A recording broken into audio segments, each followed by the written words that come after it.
Imagine a war fought not over land, not over gold, not even over a crown. A war over something so ordinary that today, most people barely notice it. A handful of white crystals. For thousands of years, kingdoms rose because of it. Armies marched for it. Merchants crossed the deadliest deserts on earth chasing it. Entire fortunes were built upon it. Countless lives depended on it. And yet today, it quietly sits beside your stove. Almost invisible, cheap, common, forgotten. But for most of human history, salt wasn't simply something people sprinkled over food. It was survival. Without it, civilizations struggled to exist. Food spoiled within days. Long journeys became impossible. Entire communities faced starvation long before winter ever arrived. Salt didn't just make food taste better. It gave humanity something far more valuable: time. Long before electricity, before refrigerators, before freezers, people had only one reliable way to keep food edible for months: salt. That single discovery quietly changed the course of civilization. Hunters could preserve their catch. Fishermen could sail farther from shore without fear of losing everything they caught. Farmers could prepare for winters that would have once destroyed entire villages. Families no longer had to consume everything immediately after harvest. For the first time in history, food could outlive the seasons. And once people realized that, salt stopped being just another mineral. It became power. Picture the world nearly 8,000 years ago. The sun has barely risen over a quiet coastline. A woman kneels beside warm rocks, carefully scraping thin white crystals left behind after seawater evaporated beneath the summer heat. Every handful matters, because what she carries home today may determine whether her children survive the coming winter.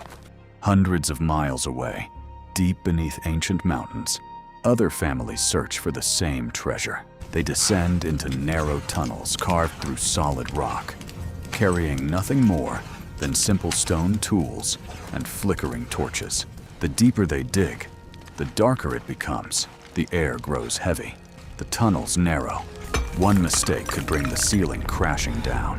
Some workers never return, yet every morning, more people willingly walk back into the darkness, because no matter how dangerous the journey became, salt was always worth the risk. As villages slowly became towns, and towns grew into powerful civilizations, one truth became impossible to ignore. Whoever controlled salt controlled survival. Gold couldn't preserve food. Silver couldn't stop meat from rotting. Jewels couldn't feed a hungry family through the winter. But salt could. Kings began protecting it. Merchants built fortunes from it. Governments realized they could tax it. Entire trade routes stretched across continents because of it. What had once been a simple mineral was quietly becoming one of the most valuable resources on Earth. But before rulers discovered how to turn salt into unimaginable wealth, one ancient civilization uncovered something even more extraordinary. They discovered that salt could do something no king, no army, and no treasure ever could. It could challenge death itself. Along the fertile banks of the Nile, the ancient Egyptians believed death was never truly the end. To them, the body was more than flesh. It was a vessel the soul would one day return to. But there was a problem. Time destroys everything, even kings. So Egyptian priests searched for a way to stop nature itself. Their answer wasn't gold. It wasn't magic. It was salt. Using a naturally occurring mineral mixture called natron, they carefully removed every trace of moisture from the bodies of pharaohs and nobles. Day after day, the salt quietly drew the water from the flesh until decay simply stopped. Thousands of years later, when archaeologists opened ancient tombs, they weren't greeted by dust alone. They looked into the preserved faces of people who had ruled the world more than 3,000 years earlier. Without salt, history would have lost some of its greatest witnesses forever. But while Egypt used salt to preserve the dead, another civilization discovered something even more powerful: a way to use salt to control the living. More than 2,000 years ago, ancient China realized something no empire had fully understood before. People didn't simply want salt. They needed it every day, every year, for their entire lives. There was no substitute. That simple truth changed everything. The Chinese government established one of history's earliest state monopolies over salt, controlling its production and taxing its sale across the empire. It was a remarkable idea. You didn't need to conquer new kingdoms to become wealthy. You simply had to control something every citizen could never stop buying. Those taxes funded roads. They paid soldiers. They built cities. They strengthened dynasties. A humble white crystal had quietly become one of the most reliable sources of government income in the ancient world. Centuries passed. Empires rose. Empires disappeared. Yet salt remained as valuable as ever. Then came Rome, a civilization remembered for its legions, its engineering, and its vast empire stretching across 3 continents. But hidden beneath that greatness was another story, one built on salt. The Romans understood that armies don't survive on courage alone. Thousands of soldiers needed preserved food during long campaigns, often marching hundreds of miles from home. Without salt, Rome's military machine simply couldn't function. To move this precious resource efficiently, the Romans constructed one of their most important trade routes, the Via Salaria, the Salt Road. Stretching from coastal salt works deep into the heart of Italy. It carried the resource that helped feed both soldiers and cities alike. And somewhere along that road, salt left behind something even stranger, a word. Roman soldiers sometimes received an allowance to purchase salt. That allowance became known as a salarium. Say it slowly, salarium. Over centuries, the word evolved. Today, we pronounce it differently, salary. Every time someone says they're earning a salary, they're unknowingly repeating a word born from one of history's most valuable resources. It's one of those invisible connections to the ancient world, hiding inside everyday language. But Rome's fascination with salt was only the beginning. Far beyond the Mediterranean, across one of the harshest landscapes on Earth, salt was about to become so valuable that people willingly exchanged it for gold itself. Picture a line of camels stretching far beyond the horizon, thousands of them, moving silently across the endless Sahara desert. Beneath a burning sun, there were no roads, no rivers, no shelter, only sand. Day after day, merchants pushed forward through one of the most unforgiving landscapes on Earth, knowing that a single mistake could mean death. Water ran low, food spoiled, sandstorms erased every trace of the path behind them. Yet they kept going, because waiting on the other side of the desert was something so valuable that it justified every risk. Salt. Deep within the Sahara, in places like Tagaza, workers carved enormous slabs of salt directly from the earth. Some blocks weighed more than a grown man. They were loaded onto camels and carried hundreds of miles across the desert toward the great trading cities of West Africa. One of those cities was Timbuktu. Today, many people remember Timbuktu as a legendary place of knowledge and scholarship. But long before that, it became one of history's greatest trading centers, because 2 priceless resources met there, gold and salt. The kingdoms of West Africa possessed some of the richest gold deposits on Earth, but they lacked something even more essential, salt. Without it, preserving food became nearly impossible. Livestock suffered. Communities struggled to survive through long seasons. Gold could buy luxury. Salt protected life. That's why something almost unbelievable began to happen. In certain regions, merchants exchanged salt for gold, pound for pound. Not as a symbol, not as a rare exception, as a real business transaction. A block of salt could be traded for an equal weight of gold. To modernize, it sounds impossible. Why would anyone give away gold for something that today costs almost nothing? Because value has never been determined by beauty. It's determined by necessity. A chest filled with gold cannot feed a starving family. A necklace cannot preserve meat. A crown cannot stop hunger. Salt could. And when survival depends on a single resource, its value becomes almost limitless. No ruler understood this better than Mansa Musa. The legendary emperor of Mali ruled one of the wealthiest empires the world had ever seen. His kingdom stood at the center of the trade routes, connecting North Africa with the rich lands to the south. caravans arrived carrying massive blocks of salt. They departed loaded with gold. That endless exchange transformed Mali into one of history's richest civilizations. Even today, Mansa Musa is often considered one of the wealthiest individuals who ever lived. His extraordinary fortune wasn't built on gold alone. It was built on the trade that made gold valuable in the first place. But while great caravans crossed the Sahara, another civilization was discovering an entirely different way to build wealth from salt. Not with camels, not with deserts, but with ships, warehouses, markets, and complete control over trade. That city was Venice. Venice was never supposed to become one of the richest cities in Europe. It had no vast farmland, no rich gold mines, no endless forests. It was built on a collection of muddy islands surrounded by shallow water.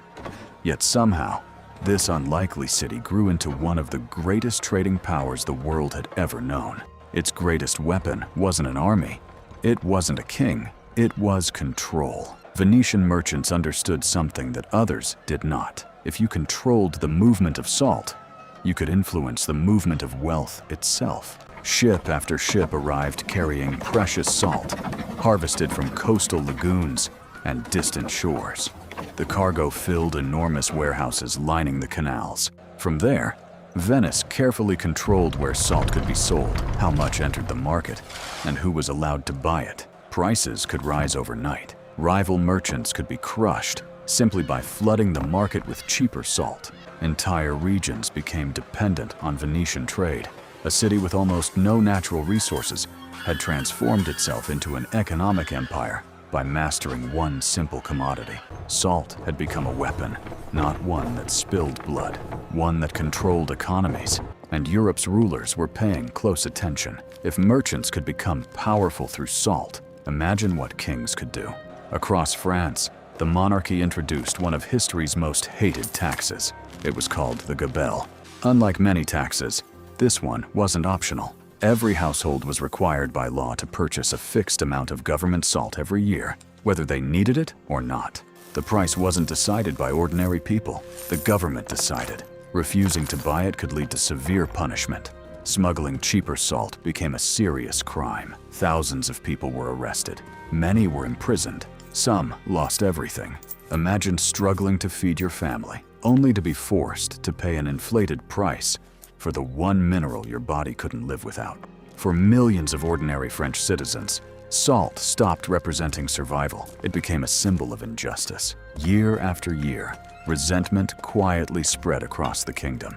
Not because people hated salt, because they hated who controlled it. By the late 18th century, frustration had reached its breaking point. The French Revolution exploded from many different causes, but historians widely recognize the Gabelle as one of the policies that deepened public anger against the monarchy. It's astonishing to think that something as ordinary as salt helped fuel one of the most important revolutions in human history. But the story of salt wasn't finished. Centuries later, another empire would make the same mistake. Another government believed it could control something that belonged to everyone. This time, the conflict wouldn't begin in Europe. It would begin on the shores of India. And one quiet act of defiance would inspire millions of people around the world. In 1930, under British rule, it was illegal for ordinary Indians to make their own salt. Not import it, not sell it, simply make it. Even though thousands of miles of coastline produced salt naturally, the British Empire claimed complete control over it. Every grain collected from the sea was taxed. Millions of people were forced to buy one of life's basic necessities from the very government that ruled over them. For many, it was just another unfair law. But for one man, it represented something much greater. Mahatma Gandhi believed that no empire had the moral right to control something nature had freely given to everyone. So instead of raising an army, he started walking. On March 12, 1930, Gandhi left his small ashram with just a handful of followers. His destination lay more than 240 miles away, the tiny coastal village of Dandi. Every step carried a message. Every mile attracted more people. Villagers left their homes to join him. Farmers walked beside lawyers. Students marched beside laborers. What began as a peaceful walk slowly became one of the largest acts of civil disobedience the world had ever seen. For 24 days, the procession continued. The British watched carefully. Newspapers around the world followed every step. By the time Gandhi reached the Arabian Sea, thousands surrounded him. Then came the moment that changed history. The world was watching. Then came the moment that changed history. Gandhi bent down, reached into the wet sand, and quietly picked up a small lump of naturally formed salt. That simple act broke British law. No violence, no weapons, just one man holding something the ocean had created for free. Within days, millions of Indians followed his example. Families began making their own salt along the coastline. Communities openly ignored British authority. The government responded with mass arrests. More than 60,000 people were imprisoned, including Gandhi himself. But the arrests only strengthened the movement. The Salt March became one of the defining moments in India's struggle for independence, proving that even the world's largest empire could be challenged by something as ordinary as a handful of salt. For thousands of years, salt had funded kingdoms, built trade routes, created fortunes, sparked revolutions. Now it had become the symbol of freedom itself. Yet, almost unnoticed, another revolution was already beginning. Not a political revolution, a technological one. A quiet invention was about to accomplish what no king, emperor, or conqueror ever could. It would end salt's reign as humanity's greatest tool for survival. Inside homes across Europe and America, a new machine slowly appeared. It didn't fight wars, it didn't build empires, but it changed the world forever. The refrigerator. For thousands of years, salt determined who survived and who didn't. It preserved food, funded empires, created fortunes, started revolutions. But then, almost overnight, its greatest purpose began to disappear. Not because the world stopped needing salt, but because the world invented something that could finally replace it. Refrigeration. At first, it arrived quietly. Ice boxes appeared in wealthy homes. Then came electric refrigerators. Within a few decades, one of humanity's oldest survival skills began fading into memory. For thousands of years, families had carefully packed meat and fish in thick layers of salt. Before every winter, parents taught their children. Children taught the next generation. It was knowledge passed down for centuries. Then, almost suddenly, it wasn't needed anymore. Fresh food could now stay fresh without mountains of salt. The mineral that had once preserved civilizations slowly lost the role that had made it priceless. But salt didn't disappear, it adapted. As factories transformed the food industry during the 20th century, manufacturers discovered something unexpected. Salt wasn't only an incredible preservative, it was also one of the most powerful flavor enhancers ever discovered. It found its way into bread, cheese, soups, sauces, snacks, frozen meals, canned food. Today, almost every supermarket shelf carries products shaped by salt in one way or another. It no longer rules kingdoms. Instead, it quietly shapes everyday life. Its influence became so ordinary that most people stopped noticing it altogether. Yet, history never truly disappeared. It simply blended into the background. Every month, millions of people receive a salary, a word whose roots stretch back to Roman soldiers and their salt allowance. Ancient trade routes carved across Europe still influence modern highways. Venice still stands, built upon wealth that salt helped create. The story of Gandhi's Salt March remains one of history's greatest examples of peaceful resistance. And every time you season a meal, you're holding something that once carried the value of gold, something kings fought to control, something merchants crossed deadly deserts to obtain, something that preserved humanity long before electricity ever existed. The greatest stories in history aren't always hidden inside palaces or battlefields or buried treasure. Sometimes, they're sitting quietly on your dinner table. History didn't disappear. It simply became ordinary. And perhaps that's the most remarkable thing about salt. It never stopped changing the world. We simply stopped noticing.